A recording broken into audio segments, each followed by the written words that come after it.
lady? Hi, I'm Artemis and we're here today at the Royal Courts of Justice campaigning against the closure of London fire stations and cuts to the fire service.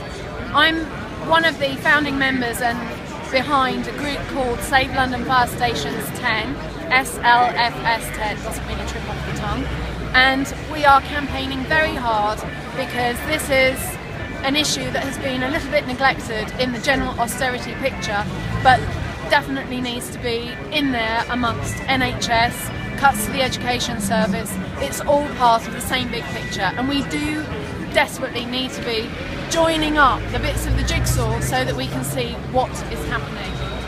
And what is exactly happening here today?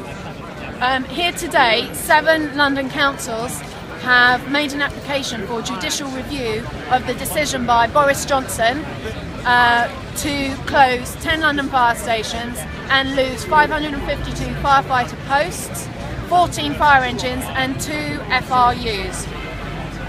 The alleged reason for the closures and fire service cuts is so that he can save £28 million this year, £45 million over 2 years, yet somehow we still have money to spend £386 million on bikes over 3 years, £11 million on the so-called Boris bikes, and £6 million a year in subsidy to the Dangleway that, as we saw last week, is used by 4 regular users.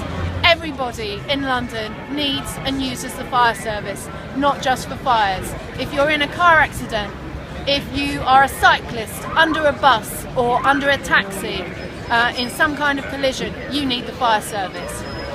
If there's a flood, a chemical spillage, oil on the road, you need the fire service. If there's a terrorist attack, smoke on the underground, a derailment, you need the fire service. And yes, if there's a fire in your house, in your school, in the place you work, you need the fire service. You also need them to do preventive work, going out and educating people about fire risks.